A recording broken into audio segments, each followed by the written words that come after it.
लेकिन मैं गायक तो नहीं हूँ। हाँ, बाथरूम सिंगर हो सकता हूँ। चल अकेला चल अकेला चल अकेला, तेरा मेला पीछे छूटा राही चल अकेला। शिक्षक पुत्र हूँ। मेरे पिताजी मिडिल स्कूल में शिक्षक थे। सरकार है वह भी मूल रूप से चाहती है कि रिजल्ट अच्छा हो, पढ़ाई अच्छी हो, इस पर सरकार विचार नहीं कर रही है। मनसा वाचा कर्मणा, ये तीनों में एक हों। हम अच्छे होंगे, हम अच्छा संस्कार देंगे बच्चों में, हमको देख करके ही बच्चों का संस्कार बनेगा।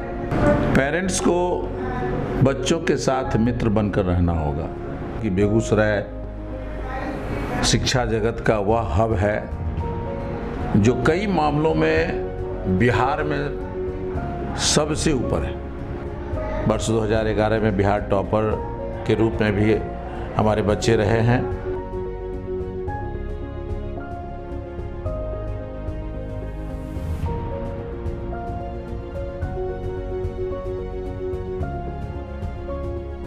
यह तन विष की बेलरी गुरु अमृत की खान, शीश दिए गुरु मिले तो भी सस्ता जान, तो भी सस्ता जान।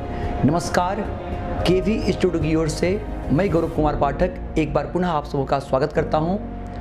मैं आज आप सबों को अपने ज़िले के एक ऐसे शिक्षाविद से मिलवाने जा रहा हूं, एक ऐसे राष्ट्र निर्माता, समाज निर्माता, मानव निर्माता से मिलवाने जा रहा हूं जो शिक्षा जगत के ध्रुव तारा हैं। यहाँ हम बात कर रहे हैं SNNR कॉलेज चमथा के प्राचार्य सह आर्यभट्ट के प्राचार्य अशोक कुमार सिंह अमर जी का। तो आइए मिलते हैं इनसे। सर्वप्रथम सर, आपको बहुत बहुत धन्यवाद कि आज आपने हमें समय दिया। धन्यवाद पाठक जी। धन्यवाद के पात्र तो असल में आप हैं, जो हम जैसे लोगों को भी आपने खोजा और अपने चैनल के माध्यम से लोगों के बीच में हमारे संदेश को पहुंचाने का काम किया है। मैं सबसे पहले केवी स्टूडियो को धन्यवाद देना चाहूँगा और इस केवी स्टूडियो के मैनेजिंग डायरेक्टर डॉक्टर रोशन जी को के प्रति हृदय से आभार प्रकट करना चाहूँगा। पिछले कई महीनों से मैं देख रहा हूँ, मैं तो अब कह सकता हूँ पिछले वर्षों से केवी स्टूडियो आपका काम कर रहा है और शहर के जाने माने लोग आपके यहाँ जाकर इंटरव्यू दिए हैं और उनसे जो प्रेरणा लोगों के बीच में मिलती है वह सुनकर बहुत अच्छा लगता है। हमारी यह अपेक्षा होगी कि केवी स्टूडियो और आप लोग अपने इस कार्य में हमेशा सफल रहें और आगे बढ़ते रहें। पुनः एक बार सर बहुत बहुत धन्यवाद। हम चाहेंगे कि सर आपका भी सानिध्य, आपका भी मार्गदर्शन हमारी संपूर्ण टीम को, हमारे केवी स्टूडियो को मिलता रहे ताकि हम और आगे बढ़ें। सर, आज हर कोई आपको जानता है, सिर्फ शिक्षा जगत ही नहीं, इसके अलावे हर क्षेत्र के लोग आपको जानते हैं। फिर भी हम चाहेंगे कि जो दर्शक आपको यहाँ से देख रहे हैं, मैं आपको बता दूं कि मैं एक शिक्षक पुत्र हूँ। मेरे पिताजी मिडिल स्कूल में शिक्षक थे, अब अवकाश प्राप्त हैं। मेरी माताजी भी शिक्षिका रही हैं और मैं उनका ज्येष्ठ पुत्र हूँ। जहाँ तक मेरे आवास की बात है, घर की बात है, मैं रहने वाला भी दियारा क्षेत्र का हूँ और मेरा कार्य क्षेत्र भी दियारा में है। जी जी। फिलहाल मेरा आवास बेगूसराय के लोहिया नगर में है। मैं बलिया प्रखंड के सादीपुर दियारा गांव का निवासी हूं और मेरा कार्य क्षेत्र आपने परिचय भी दिया कि मैं SNNR कॉलेज चमथा में वर्ष 1990 से कार्यरत हूं और वहां प्राचार्य के रूप में कार्य कर रहा हूं। हम चाहेंगे कि आर्यभट्ट की कहानी क्या है और कैसे यह आगे बढ़ा, कैसे यह साकार रूप लिया, इसके बारे में बताएं। पाठक जी, मैं वर्ष 1990 से बेगूसराय में यह आर्यभट्ट संस्थान चला रहा हूँ, जिसमें कॉलेज की शिक्षा दी जाती है। कॉलेज में पढ़ने वाले लोगों, बच्चों के लिए यह स्पेशली यह कोचिंग संस्थान खुला मैं आपको बता दूं कि 1990 में इस कॉलेज में पढ़ाई बिल्कुल नहीं होती थी। उस समय नाम लिखाया जाता था और बच्चे पढ़ने के लिए भटकते थे। और बेगूसराय में जहाँ तक बात है 10th तक का कोचिंग चलता था। लोहिया नगर, बेगूसराय का लोहिया नगर सबसे पिछड़ा हुआ इलाका था। रेलवे लाइन पार करके लोग आते थे। उस समय मेरी यह परिकल्पना हुई कि क्यों नहीं एक ऐसा कोचिंग इंस्टीट्यूट खोला जाए जिससे कि इंटरमीडिएट के स्टूडेंट को और मेडिकल, इंजीनियरिंग या 10th से ऊपर के जो भी क्लासेस हैं उसके लिए एक अच्छी तैयारी हो सके, अच्छे शिक्षकों को लाया जाए। और उसके अनुरूप हम लोगों ने काम किया और इसी को लेकर हमारे 2 मित्र और थे, जो एक डॉक्टर अरुण कुमार चौधरी, अब तो स्मृति शेष हो गए, RBS कॉलेज तियाई में वो प्रोफेसर थे, फिर नाइजीरिया चले गए, और एक प्रोफेसर केदार प्रसाद सिंह जो केमिस्ट्री के प्रोफेसर हैं। हम तीनों के सहयोग से यह आर्यभट्ट खुला 28 नवंबर 1990 को। और उस समय से हम लोग लगे हुए हैं, छात्र आते रहे हैं, पढ़ते रहे हैं और अच्छे अच्छे पदों पर अभी आसीन है, जिसका मुझे गर्व है। तो मेरा जीवन ही बच्चों के साथ बीता है और बीत रहा है और आगे भी हम लोग इसी में लगे रहेंगे। सर, एक प्रश्न लेना चाहेंगे हम आपसे कि आपके पिताजी एक शिक्षक थे, आपकी माता श्री भी शिक्षिका थी, तो शिक्षक बनने की जो लालसा शुरू से ही थी आपको, शिक्षक बनने की क्या कहानी है? यह सही प्रश्न आपने किया, चूँकि मेरे परिवार में ही सारे लोग शिक्षक रहे हैं, तो मुझे भी बचपन से ही शौक था कि मैं शिक्षक बनूं। पिताजी इंजीनियरिंग में भेजना चाहते थे, लेकिन मेरी लालसा थी कि मैं किसी कॉलेज में प्रोफेसर बनूं। और उस समय अंगीभूत महाविद्यालयों में प्रोफेसर बनना आसान बात नहीं था, क्योंकि वैकेंसी ही नहीं निकलती थी, उसमें बहाली ही नहीं होती थी।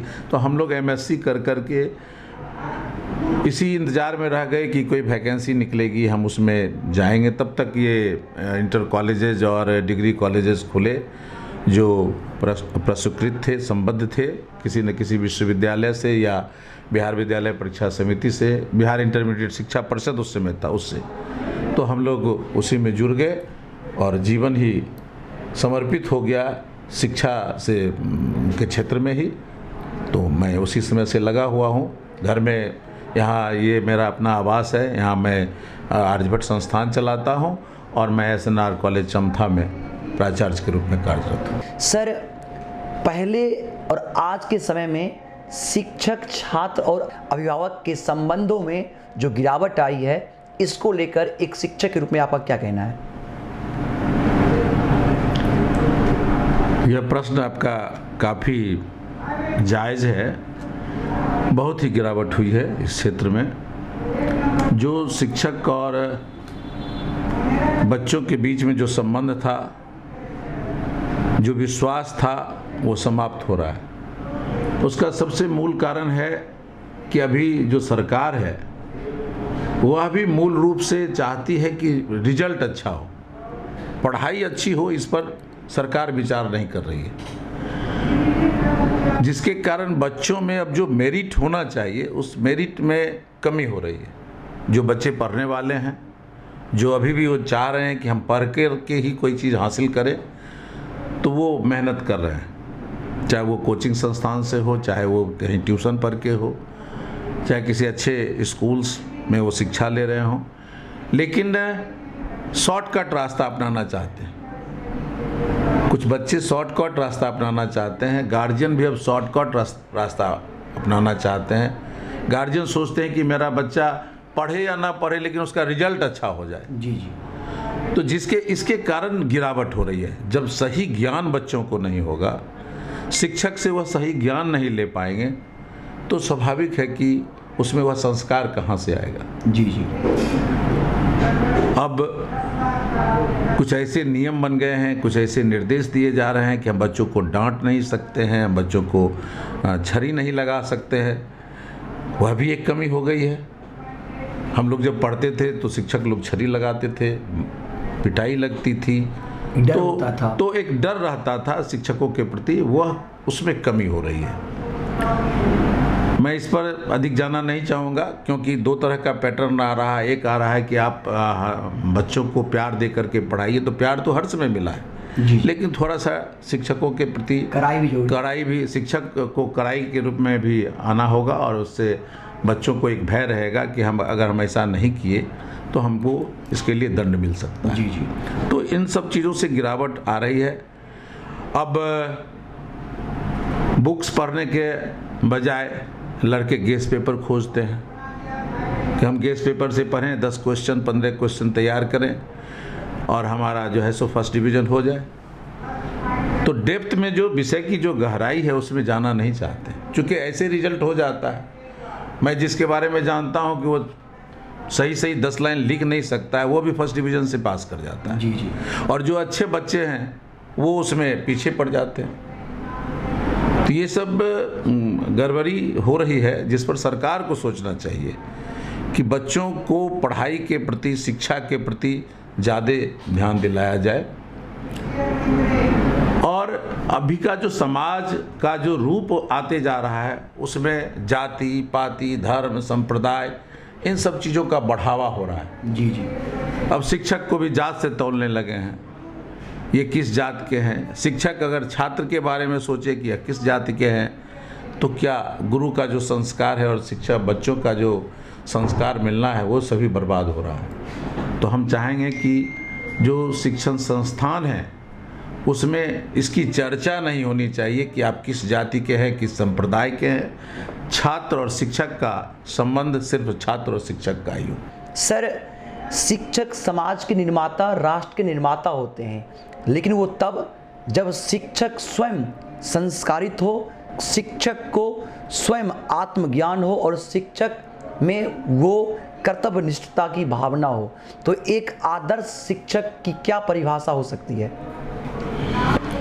मनसा वाचा कर्मणा, ये तीनों में एक हों। हम अच्छे होंगे, हम अच्छा संस्कार देंगे बच्चों में, हमको देख करके ही बच्चों का संस्कार बनेगा। हम कैसे रहते हैं, हम कैसे उठते हैं, कैसे बोलते हैं, कैसा व्यवहार लोगों के साथ करते हैं और हमारी दिनचर्या क्या है, इसको देखकर ही बच्चे संस्कारित होते हैं। वह पहला संस्कार तो अपने माँ बाप से, अपने घर से लेता है, और उसके बाद का जो संस्कार होता है वह अपने संस्थान से लेता है, अपने शिक्षक से लेता है। इसलिए हम शिक्षकों को यह हमेशा याद रखना होगा कि हम एक शिक्षक हैं। जो आने वाली पीढ़ी है, जो आने वाले बच्चे हैं, वो संस्कारित हो, हम यही चाहेंगे। और हम शिक्षकों को ऐसा ही अपना व्यवहार करना चाहिए और उसके अनुरूप ही चलना चाहिए। शिक्षक के साथ साथ अभिभावक का भी अपने बच्चों के प्रति बड़ा दायित्व होता है, क्योंकि बच्चे ज़्यादातर उन्हीं के साथ समय बिताते हैं। तो एक शिक्षक के रूप में उनके पेरेंट्स से क्या मैसेज होगा? पेरेंट्स को बच्चों के साथ मित्र बनकर रहना होगा। अगर उनके साथ वो हर वक्त अपना समय नहीं देंगे, बच्चों के लिए समय नहीं निकालेंगे, तो बच्चा भटक सकता है।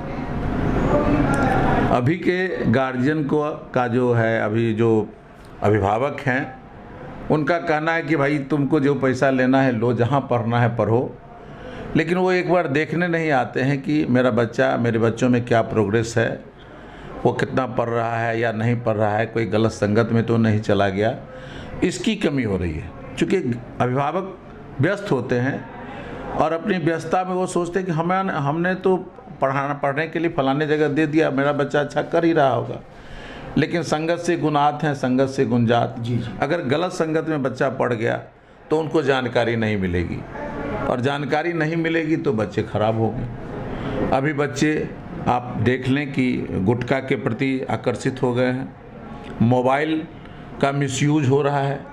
मोबाइल को हम ऐसा नहीं कर सकते कि वो मिसयूज गलत चीज़ है, मोबाइल अच्छी चीज़ है, बशर्ते कि उसका उपयोग एक सही मामले में, पॉजिटिव वे में उसका किया जाए। जी जी लेकिन आजकल के बच्चे अब मोबाइल पर ही अधिक समय दे रहे हैं, जी जी बुक्स को नहीं पढ़ रहे हैं, टेक्स्ट बुक्स को नहीं पढ़ रहे हैं।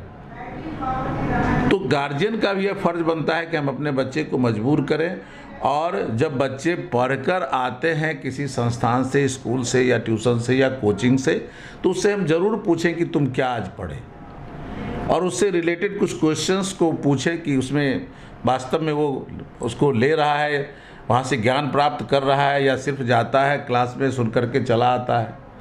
तो बच्चों का स्वाभाविक है कि इंटरेस्ट जगेगा, उसको लगेगा कि मैं घर जाऊंगा तो मेरे पिताजी या मेरी माँ हमसे क्वेश्चन पूछ सकती है, हमें उसमें जवाब देना होगा। और अगर बच्चा जवाब नहीं देता है तो फिर अभिभावक अपने शिक्षक से पूछ सकते हैं कि मेरे बच्चे में तो प्रोग्रेस हो ही नहीं रहा। तो इसलिए बच्चों के प्रति उनकी जिम्मेदारी अधिक बनती है, और अगर वो चाहें कि हमारा बच्चा बहुत अच्छा करे, तो उनको उन बच्चों के साथ समय देना पड़ेगा। सर, शिक्षक दिवस के अवसर पर एक शिक्षक के रूप में जो भी छात्र यहाँ से देख रहे हैं, उन छात्रों को क्या संदेश होगा, क्या आशीर्वचन होगा आपका? सबसे पहले तो मैं शिक्षक दिवस, जो आने वाला शिक्षक दिवस है, उसके अवसर पर अपने पूर्व के छात्रों को भी और वर्तमान के छात्रों को भी मैं बधाई देना चाहूँगा, आशीर्वाद देना चाहूँगा, और मैं उनसे यही अपेक्षा रखता हूँ कि वो जिस तरह से अपने गुरु को प्यार और सम्मान देते आए हैं, उसी प्रकार देते रहें, उनकी बातों को सुने, उनका अनुसरण करें। आप देखेंगे कि शिक्षक दिवस के दिन गुरु पूजा आजकल कम हो रही है, और डिस्को डांस और कई तरह का डांस का आयोजन किया जा रहा है। तो जो संस्कार की बात है वो समाप्त हो जाती है इस सबसे। हम शिक्षक के प्रति क्या व्यवहार करें और शिक्षक बच्चों के प्रति कैसा व्यवहार रखें, यही चीज़ दर्शाने के लिए शिक्षक दिवस होता है। मैं तो धन्यवाद देना चाहूँगा और आभारी हूँ अपने पूर्व राष्ट्रपति के प्रति, डॉक्टर सर्वपल्ली राधाकृष्णन के प्रति, जिन्होंने अपना एक ऐसा संदेश दिया भारत देश में जिससे कि गुरु की महत्ता और बढ़ गई। आज उनके जन्म दिवस पर यह शिक्षक दिवस मनाया जाता है, और समूचे देश में शिक्षकों की पूजा होती है, और उस दिन लगता है कि शिक्षक भी इस समाज का बहुत बड़ा पथ प्रदर्शक है, जिसकी समाज में पूजा होती है। शिक्षक ही एक ऐसा पेशा है जिसमें आप गौर करेंगे कि शिक्षक चाहे किसी भी उम्र का हो, अगर वह शिक्षक है तो उससे ज़्यादा उम्र के, दोगुना उम्र के लोग भी अगर शिक्षक को देखते हैं तो पहले प्रणाम करते हैं कि प्रणाम सर। जी जी।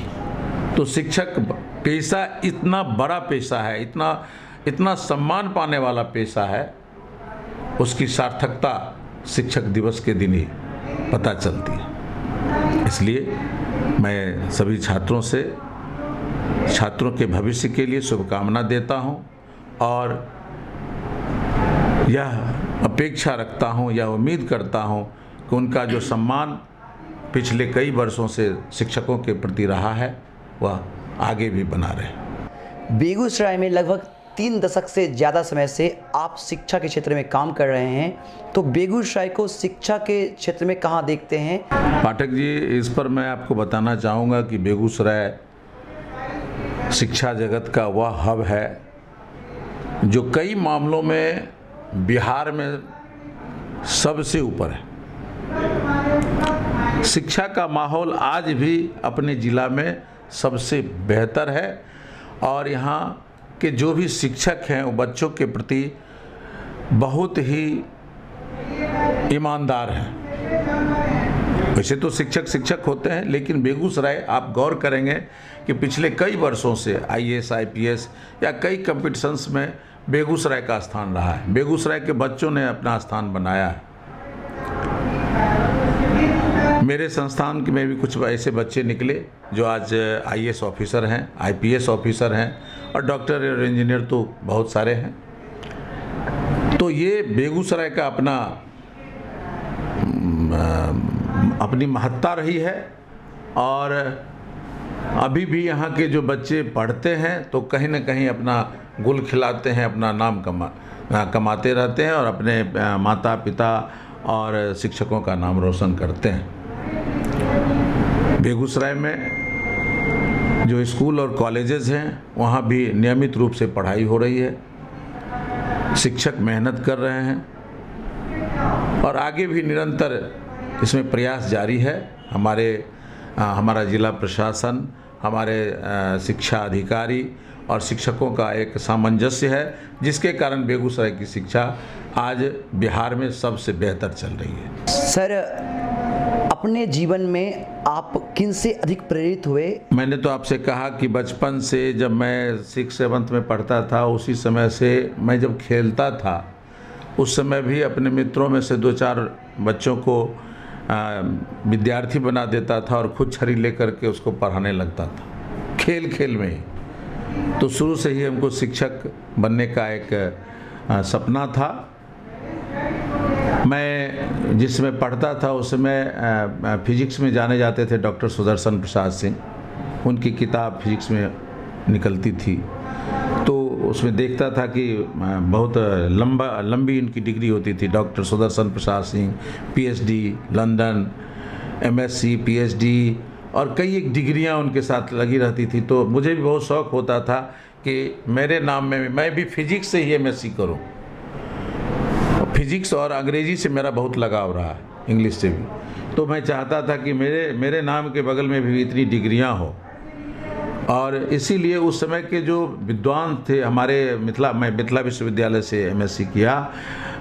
उस समय डॉक्टर डीके झा थे पीजी हेड, उनसे मैं प्रभावित हुआ। बीएससी ऑनर्स मेरा जीडी कॉलेज बेगूसराय से रहा। यहाँ हमारे जो शिक्षक थे उस समय डॉक्टर आर.एन. मुखर्जी थे, माथुर साहब थे, राजमंगल बाबू थे। इन लोगों से मैं काफ़ी प्रभावित था और उन लोगों को देखकर लगता था, उस समय के जो शिक्षक थे उन लोगों को देखकर, केमिस्ट्री में इमाम साहब थे, तो उन सबों को देखकर और उनका सुनकर मेरी जिज्ञासा होती थी कि काश मैं भी ऐसा ही प्रोफेसर बन सकूं, काश मैं भी इस तरह की शिक्षा अपने बच्चों को दे सकूं। तो ये सारे लोग मेरे आइकॉन रहे हैं, मैं उनसे प्रेरित हुआ हूँ। ये हमारे पूज्य गुरुदेव हैं। स्कूली शिक्षा मेरी बीएसएस कॉलेजिएट स्कूल में हुई थी और हम लोगों के उस समय हेडमास्टर थे भुवनेश्वर ठाकुर, जो काफ़ी कड़े थे, बच्चों को अनुशासित रखने में उनकी एक चर्चा हुआ करती थी उस समय। तो ये सारे मेरे आइकॉन हैं, उन लोगों से ही प्रेरणा लेकर के। और मैं अपने पिताजी से, मेरे पिताजी जिनका नाम श्री भीम सिंह है, उनसे प्रेरणा लेकर के मैं आगे बढ़ा हूँ और उन्हीं के मार्गदर्शन में मैं इस एजुकेशन में आगे बढ़ता जा रहा हूँ। इस शिक्षक दिवस पर शिक्षकों के लिए क्या संदेश होगा? शिक्षकों से मेरी यही अपील होगी कि हम लोग तो अपने बच्चों और अपने छात्रों के प्रति ईमानदार हैं ही और ईमानदार रहने की कोशिश कर ही रहे हैं, लेकिन हमें सामाजिक जीवन में भी खुलकर उतरना होगा। सही को सही और गलत को गलत कहना होगा। जो समाज में घटनाएं घट रही है उसके प्रति कुछ इस तरह का सोशल एक्टिविटी में हम लोगों को रहना चाहिए, जिससे कि जो बच्चे भटक रहे हैं, समाज जो भटक रहा है, उसको फिर एक सही दिशा निर्देश मिल सके। यही हम शिक्षकों से अपील करेंगे, क्योंकि शिक्षक ही एक ऐसा समाज में एक पद है जिसको लेकर जिसका कर्तव्य बनता है कि हम समाज को एक सही रास्ते पर ले जा सकें। सर, ऐसे तो हर साल अपने रिजल्ट के लिए चमथा SNNR कॉलेज हर साल अपने रिजल्ट के लिए जाना जाता है। आर्यभट्ट की उपलब्धि हर कोई जानता है, फिर भी हम चाहेंगे कि जो हमारे जो दर्शक देख रहे हैं, आप उनसे अपने महाविद्यालय और अपने इस शिक्षण संस्थान की सफलता और उपलब्धि के बारे में बताएं। देखिए, उपलब्धि तो छात्र पैदा करते हैं, हम लोग तो बच्चों को पढ़ाते हैं। जिन बच्चों को पढ़ाते हैं उसी में से कभी कोई टॉप कर जाते हैं और कुछ बच्चे फेल कर जाते हैं। कुछ बच्चे मेडिकल और इंजीनियरिंग निकाल लेते हैं और कुछ बच्चे उसमें असफल हो जाते हैं। तो जब अच्छे बच्चे आते हैं वो नाम रोशन करते हैं, वो नाम रोशन करते हैं तो संस्थान का भी नाम होता है और शिक्षकों का भी नाम होता है, और सबसे बड़ा नाम होता है हेड ऑफ़ द इंस्टीट्यूशंस का। तो हेड ऑफ़ द इंस्टीट्यूशन के नाते हमारा भी नाम हो जाता है। पिछले कई वर्षों से इंटरमीडिएट की जो परीक्षाएं हुई हैं उसमें जहाँ तक होता है बच्चे अच्छा रिजल्ट कर पा रहे हैं। वर्ष 2011 में बिहार टॉपर के रूप में भी हमारे बच्चे रहे हैं, और साइंस में उससे पहले भी कुछ बच्चे आर्ट्स में भी अच्छा किए हैं, SNR कॉलेज चमथा के बच्चे, और 1 to 10 में कहीं न कहीं कोई स्थान मिल जाता है। तो इसके लिए मैं अपने को इसका क्रेडिट नहीं देना चाहता हूँ, ये क्रेडिट है उन बच्चों का और ऐसे माँ बाप का जिन्होंने ऐसे संतान को पैदा किया जो अच्छा करके न सिर्फ अपने माता पिता का और मेरा नाम रोशन किया बल्कि हमारे ज़िला का नाम रोशन किया, बेगूसराय का नाम रोशन किया है। मैंने तो आपसे पहले भी कहा कि बेगूसराय एक ऐसा जगह है शिक्षा के क्षेत्र में जहाँ वर्ष में एक बार में 6 IAS बच्चे compete किए हैं। IAS लड़के यहाँ से निकले हैं, भले वो तैयारी कहीं और जाके किए हों, लेकिन बेगूसराय की धरती के वो बच्चे रहे हैं। हमारे ही एक छात्र रहे थे राजीव रोशन जी, जो IAS ऑफिसर हैं अभी। आपको मैं बता दूं उनके बारे में कि वो भारत में 23वां रैंक लाए, भारत में 23वां रैंक IAS की परीक्षा में लाए। ग्रामीण जगह से उनकी शिक्षा हुई, जबकि आप देखेंगे कि IAS ऑफिसर जो बनते हैं वो अक्सर एक कॉन्वेंट से पास किए हुए रहते हैं। जी जी। लेकिन मैंने उनको देखा कि वो पहले एक साधारण कॉलेज, मेरे जैसे कॉलेज में, चमथा जैसे कॉलेज में पढ़े, हमारे यहाँ शिक्षा प्राप्त किए, और फिर गांव में जा कर के एक गांव के कॉलेज में उन्होंने BA किया गांव के कॉलेज से। खेती बाड़ी में अपना उन्होंने समय दिया, माँ बाप के साथ उन्होंने समय दिया, और वह लड़का भारत में 23वां रैंक लाया, जो हमारे गौड़ा निवासी श्रीदेव चौधरी जी के पुत्र हैं। और मुझे बहुत गर्व होता है, जी। बहुत गर्व होता है कि आज वो अपने कार्य में भी उसी तरह से सफल है। तो बच्चे जब अच्छा करते हैं तो शिक्षक का नाम होता है। उसी तरह से कुछ और बच्चे हैं जो अच्छे अच्छे पदों पर हैं और नाम रोशन कर रहे हैं।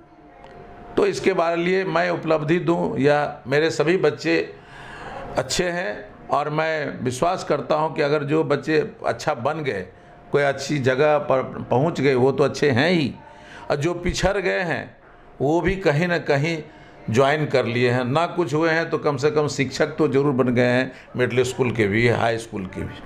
सर, शिक्षा देने के अलावे और कुछ निजी शौक हैं आपको जो काफ़ी पसंद है आपको?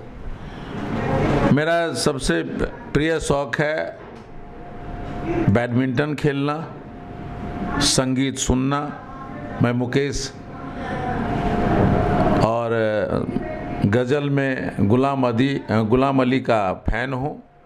अक्सर खाली समय में मैं उनको सुनता हूँ। संगीत से मुझे शौक़ है और सामाजिक जीवन से शौक़ है। मैं किसी दलगत राजनीति में नहीं हूँ और ना ही भविष्य में किसी दलगत राजनीति में जाना चाहता हूँ, लेकिन सामाजिक जो अभिरुचि है, सामाजिक कार्यों में मैं हमेशा भाग लेना चाहता हूँ और चाहता हूँ कि यथासंभव जो भी हमसे बन पड़े मैं समाज के लिए कुछ कर सकूँ। आपने कहा कि आपको मुकेश जी का गीत काफ़ी पसंद है, तो हम चाहेंगे कि हमारे दर्शकों से उनके किसी गीत की 2 पंक्ति सुनाएं जो कि आपको काफ़ी पसंद है। गीत तो कई ऐसे हैं जो बार बार मैं गुनगुनाता भी हूँ और सुनता भी हूँ, लेकिन मैं गायक तो नहीं हूँ। हाँ, बाथरूम सिंगर हो सकता हूँ। मुकेश के गाने वैसे तो रफ़ी, हम लोग के ज़माने में रफ़ी, किशोर और मन्ना डे, हेमंत कुमार, ये सारे लोग चर्चित थे, लेकिन मुझे पता नहीं मुकेश के गाने बहुत अच्छे लगते थे और मैं अक्सर सुना करता था और आज भी सुनता हूँ। तो उसमें एक गाना फिल्म संबंध का है जो 1969 में बना था। उसका एक गाना था जिसका लाइन मुझे अभी भी याद है और कभी कभी सुनता रहता हूँ, और बहुत ही प्रेरक गाना है वो। आप मुझे गाने कहेंगे, पता नहीं कैसा लोगों को लगेगा।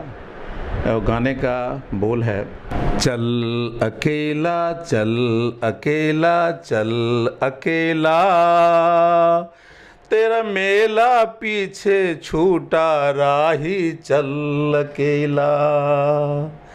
चल अकेला चल अकेला चल अकेला, तेरा मेला पीछे छूटा राही चल अकेला।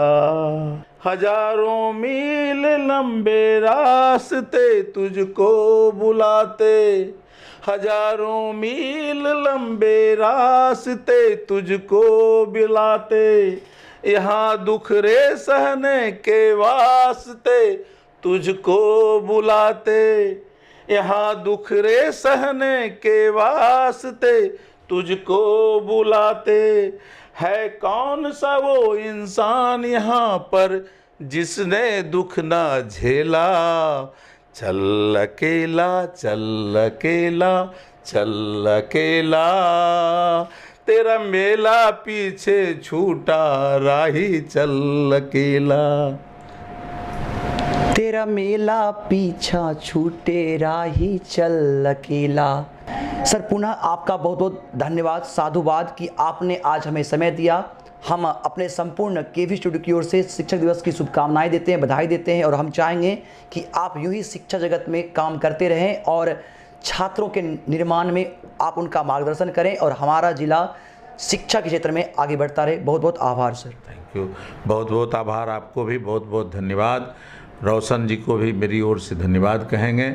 और हम जैसे पिछड़े इलाके के प्राचार्यों को भी आप फ्रंट पर ला रहे हैं, समाज में ला रहे हैं, इसके लिए आपको बहुत बहुत धन्यवाद। मीडिया को बहुत बहुत धन्यवाद। हाँ, मैं विकास कुमार हूँ जो कि बेगूसराय में पढ़ता हूँ, और आर्यभट्ट इंस्टीट्यूट है SNR चमथा का ब्रांच, यहाँ पे मैं पढ़ता हूँ। यहाँ पे मैं देख रहा हूँ कि यहाँ पे 30 साल से पढ़ाई हो रही है और बेगूसराय की सबसे ज़्यादा बढ़िया रिजल्ट यहाँ पे आ रही है। ऐसा रिजल्ट आज तक कोई नहीं दिया है जितना रिजल्ट यहाँ पे बनता है। यहाँ पे हाईएस्ट आज तक का 90-95% बच्चे ला रहे हैं। और हमारे सर जो कि अशोक कुमार सर अमर हैं, प्रिंसिपल हैं, वो भी अपने बच्चे को बहुत अच्छे से टेक करते हैं। जो भी उनका सुविधा है सभी देते हैं, और जितना भी उनको जहाँ तक होता है बच्चे को कोई भी परेशानी ना हो, जो भी सब्जेक्ट हो सभी का एक नंबर टीचर है, सभी क्वालिफाइड टीचर हैं, और बच्चे को कोई दिक्कत ना हो इसके लिए वो पूरा क्लास भी देते हैं। Thank you. I Dolly Sharma. Good afternoon to all. Now I am going to say about Aryabhat. It is a very qualified coaching. Here I feel good. There is everything for us. There is no girls hostel in Begusarai. It is a special hostel for girls. Here this coaching's principal is Ashok Singh. Sir makes us feel happy in this hostel. He doesn't like to give us any problem. He always help us in every moment. In class, all teachers are qualified and they teach us very properly. मेरा नाम सांभवी कुमारी है। मैं Aryabhata coaching में पढ़ती हूँ। यहाँ के सारे टीचर बहुत अच्छे हैं। एक बार में सारे क्वेश्चन सॉल्व कर देते हैं, और अगर ज़रूरत पड़ती है तो फिर से समझाते हैं। मतलब बहुत अच्छे से पढ़ाते हैं। और हमारे प्रिंसिपल अशोक कुमार सिंह अमर जो बहुत अच्छे हैं, पेरेंट्स जैसे ट्रीट करते हैं और कोई भी प्रॉब्लम को झट से सॉल्व कर देते हैं। Hello, this is Sakshi and I'm studying in Aryabhat.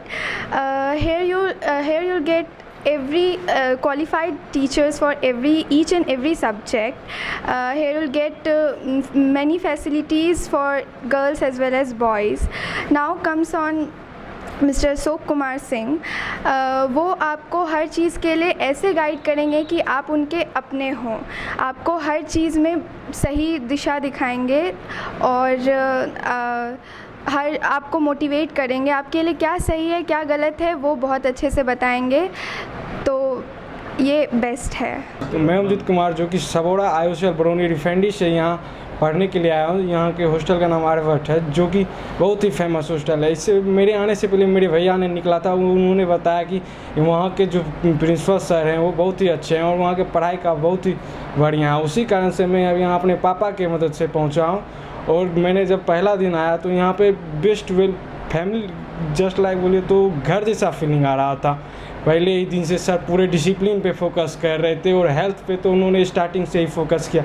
यहाँ पे कभी कोई प्रॉब्लम नहीं आने दिया, जो कि और यहाँ का सबसे बेस्ट क्वालिटी है।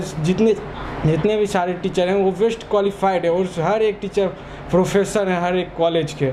ये सबसे बड़ा अच्छा बात है। और उनमें सबसे बड़ा ये बात है कि अगर एक बार पूछ दे सर ये डाउट है तो उस डाउट को पूरा क्लियर सॉल्व करते हैं, इतना तक कि पूरा नीचे जाके बेस को ले जाके फिर सॉल्व करते हैं ताकि बच्चे को आगे कभी प्रॉब्लम ना आए। और यहाँ पे सबसे बढ़िया बात लगा जो कि मेरा हॉबी है डिफेंस लाइन में जाना, तो सब पूरा फोकस करते हैं इसमें हेल्थ पे, जो कि सुबह 4 बजे से उठ के पूरा दौड़ते रहना, पूरा फोकस मिलता है। और मैं इसी कारण बहुत यहाँ पे खुश हूँ क्या कि मेरा हॉबी है डिफेंस लाइन में जाना। तो और सर से मदद मिलता है, इसी कारण मेरा प्रैक्टिस भी हो जाता है। और यहाँ पे This is Sunny from Rajoura, Begusrai. Now I am here in Lohiya Nagar, Begusrai, coach Aryabhat coaching. I am so happy I'm getting a great opportunity to say something about Ashok sir and Aryabhat coaching. And यहाँ पे health, यहाँ पे जब मैं first day यहाँ पे आया था तो हम लोग को यहाँ बहुत अच्छा फील हुआ था कि यहाँ पे फर्स्ट डे से डिसिप्लिन मिला, यहाँ पे खाना अच्छा मिल रहा है, यहाँ पे गाइडेंस मिलता है। कुछ एक बार में पूछे तो मतलब उसकी मदद मिल जाती है मुझे। और यहाँ पे खाना के मामले में बात करें तो खाना यहाँ पे हम लोग को बेस्ट क्वालिटी का मिलता है। तो इतना अच्छा हमको नहीं लग रहा है कहीं पे बेगूसराय में हॉस्टल कहीं पे मिलता होगा, लेकिन यहाँ पे हम लोग को बेस्ट क्वालिटी का खाना मिलता है। और स्टडी की बात करें तो यहाँ पे बेस्ट क्वालिटी का एक नंबर टीचर यहाँ पे हैं। हर एक कॉलेज के अलग अलग कॉलेज के अच्छे प्रोफेसर रह चुके हैं। जो 30 साल से ये जो कोचिंग चल रहा है, ये 31वां साल है। हम चाहेंगे तमाम शिक्षकों से कि आप भी इनकी तरह ही समाज का, राष्ट्र का निर्माण करें। संपूर्ण केवी स्टूडियो की ओर से आप सभी शिक्षकों को बहुत बहुत बधाई, बहुत बहुत शुभकामनाएं। कैमरामैन विकास के साथ मैं गौरव कुमार पाठक, केवी स्टूडियो बेगूसराय।